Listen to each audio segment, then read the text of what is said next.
Assalamualaikum warahmatullahi wabarakatuh. Selamat pagi teman-teman.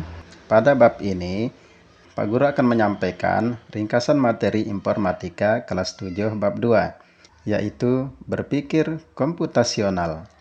Pada bab ini, peserta didik akan belajar mengenai berbagai konsep yang terdapat dalam informatika, misalnya algoritma, representasi data, penjadwalan, dan lain-lain.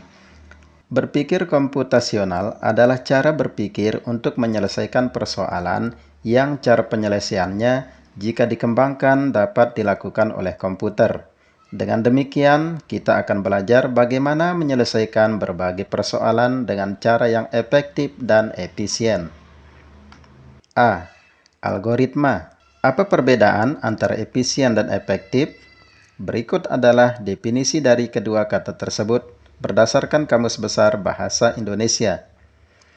Efisien artinya tepat atau sesuai untuk mengerjakan atau menghasilkan sesuatu dengan tidak membuang-buang waktu, tenaga, dan biaya. Mampu menjalankan tugas dengan tepat dan cermat, berdaya guna, dan tepat guna.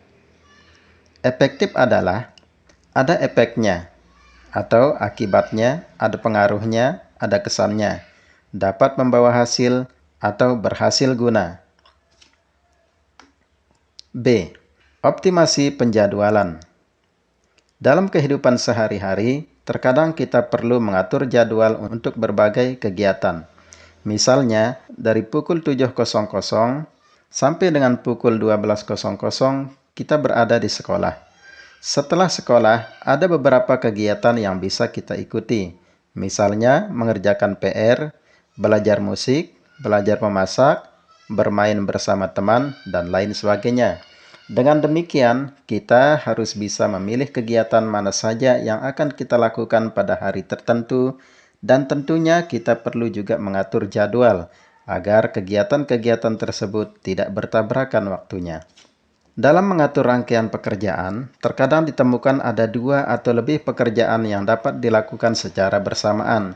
Misalnya, ketika kalian akan mengerjakan PR, ibu meminta bantuan kalian untuk mendidihkan air yang berada pada sebuah panci besar. Kalian dapat menyalakan kompor dan menaruh panci berisi air di atas kompor tersebut. Tentunya kalian tidak perlu menunggu air tersebut sampai mendidih terlebih dahulu, baru mulai mengerjakan PR. Kalian bisa mengerjakan PR selagi menunggu air tersebut mendidih. Ingat, jangan keasikan ya mengerjakan PR sampai air habis karena terlalu lama mendidih. C. Struktur data. Dalam kehidupan sehari-hari, kalian pasti pernah mengetahui data yang disusun dalam bentuk sebuah daftar. Atau dalam bidang informatika, biasanya disebut dengan list. Contoh, daftar belanja ibu yang dibawa ketika ibu akan pergi ke pasar. Daftar siswa dalam sebuah kelas. Daftar tersebut ada yang memiliki keterurutan dan ada yang tidak. Daftar nama siswa dalam sebuah kelas mungkin terurut berdasarkan alfabet. Daftar belanja ibu mungkin tidak memiliki keterurutan tertentu, sehingga tidak menjadi masalah kalau ibu membeli tomat terlebih dahulu sebelum membeli wortel. Atau ibu membeli keduanya bersamaan. Atau ibu membeli wortel terlebih dahulu sebelum membeli tomat. D. Representasi data. Dalam kehidupan sehari-hari, seringkali kita dihadapkan pada banyak pilihan. Pilihannya bisa terdiri atas 2 kemungkinan atau lebih. Jika hanya terdiri atas 2 kemungkinan, biasanya jawabannya adalah ya atau tidak. Sebagai contoh, apakah hari ini kalian sarapan roti? Jawabannya ialah iya atau tidak. Apakah kemarin turun hujan? Pertanyaan tersebut tentu berbeda dengan pertanyaan apa warna kesukaan kalian.